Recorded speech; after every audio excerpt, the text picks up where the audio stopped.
What is the crack, everyone? It's Nathan here, aka the Rambling Kern, and head instructor of Kern School of Combat. So, like I said, I'm doing a series on the various different reasons as to why the faction fights happened. And one thing that I've heard thrown around recently, I saw a recent discussion on the idea that faction fights ended once the famine rolled around. And I kind of wanted to discuss that as part of this video, which is on the recreational aspect of faction fights.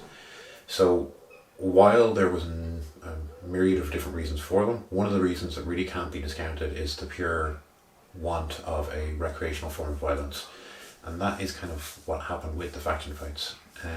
Now, like I said, there is this idea that the faction fights ended, in the 1870s as soon as the famine was done with. Now, they did definitely taper off, and obviously with the huge death toll in Ireland, they did taper out. However, there was a series of different events that caused them to continue and alter and change in their very nature. And also, one thing that's very interesting to note, and this has actually come up in recent research I've been doing specifically on this period of the 1870s into the 1900s, is that it's also quite assumed that there was actually a little bit of misrepresentation in the police reports at the time. Essentially, that the RIC and essentially the Irish police at the time wanted to portray their work as being a little bit more effective, and potentially that there wasn't a recreational reason for these violent outbursts. Now, obviously this information is a little bit sketchy to get, but I just thought it was an interesting one to bring up. So as for the dates themselves of faction fights ending, the latest one that I've been able to discover is in the 1920s. Now, I need to double check some details with regards to that. However, I do have one here, and this is actually in the Lurgan News post from County Armagh, and this one comes from the 21st of August 1909. So the article says, a fierce fight between rival Irish factions took place on August 17th at Lurgan, County Armagh. A band of Protestants who had been bidding farewell to a party of immigrants were returning home when they were attacked by a mob of nationalists. They willingly joined the battle, and when not engaged in stoning each other and smashing windows, they combined in assailing the police. At the length, the mayor came out and read the riot act. The police made numerous charges with their batons, but the mob stoutly resisted, and honours were almost evenly divided. 22 constables were injured, and some receiving broken jaws and ankles. 30 civilians were wounded. So it's quite interesting to note that as the time goes by, and you do see this in earlier faction fights, but there is a sectarian element to faction fights that does kind of need to be accepted. I know it is a slightly touchy subject, but it is one that does need to be noted. Now, like I said, the recreational aspect is something that we do see. However, you do also see the kind of sectarian elements of it creep in. Now, during the 1870s onwards, you do have a period of what was called the land wars, and this was basically landlords were being forced to look after tenants, and as a result were looking to clear tenants off their land, and as a result this led to a number of faction fights where essentially people were banding together to protect what little land they had, and this led to a multitude of violence between various different groups. However, we do see a number of different things happening. So I have a reference here to one in 1893, St. Patrick's Day, where 14 persons, including women, were arrested for a faction fight that occurred in Rosbercon at the New Ross Fair. And according to the newspaper, the court was packed with spectators for the trial of the faction fighters. So even in 1890s, we are still seeing faction fights continuing.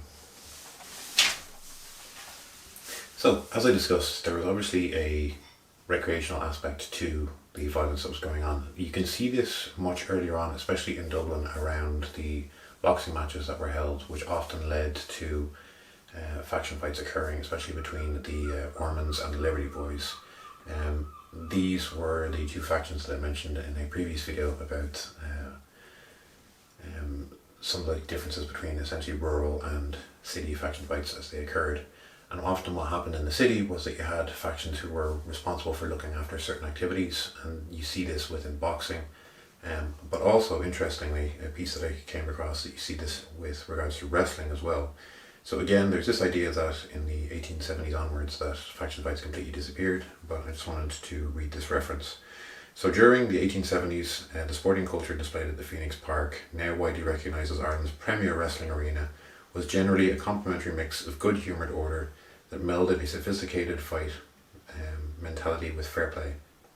But outside such long-standing, non-partisan, democratic sporting confines and or arising from the failure and unwillingness to facilitate wrestling in Ireland's elite athletic grounds, this partial vacuum was filled by enterprising patrons who hosted wrestling events at South County Dublin public houses. This is one of the interesting parts to note. This is where many of the fights occurred and the reasons why the fights occurred, and this is where you see factions taking over in these events. Like I mentioned in Dublin, factions running these events because they were the only ones willing to facilitate them, and they had groups of men who could act as security and as enforcers to make sure the events ran smoothly. So it was quite an interesting thing just to note.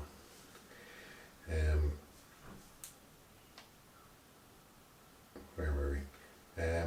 However, arising from a fearful faction fight in May 1880 at Killiney, described as playfully murderous, as the battles between the Shanavats and the Caravats, the magistrates of Tala petty sessions ordered a stop to the legitimate amusements of wrestling. And this is in the Irish Times, May 27th, 1880. After hundreds from Terenure and County Dublin's mountain villages clashed, the police threatened to close all public houses unless wrestling was discontinued. Again, the Irish Times, May 27, 1880. So to avoid police detection, in August 1880, the public house wrestling arena was moved from Firhouse to Red Cow in County Dublin. Further trouble erupted when 100 men from the Crumlin and Dolphins Barn area assaulted stragglers, while the band of thirsty wrestlers from the city's Coombe and Smithfield district were cautioned by the police.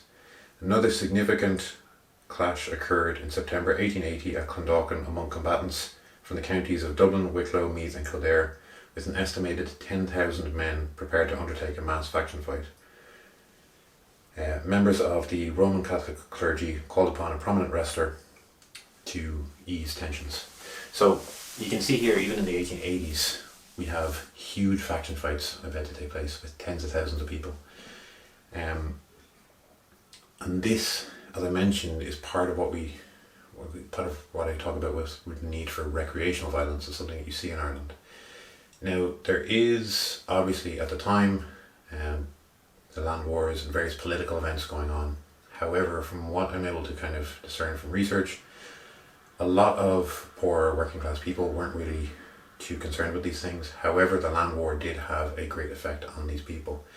As you can see from some of the images that I'm going to show, when the land clearances were taking place and people were being forced out of their home and forcefully evicted, this led to a series of violence and a huge upswing in violence in Ireland at the time, both towards landlords as well as other tenants in order to secure land and to secure the land that they wanted.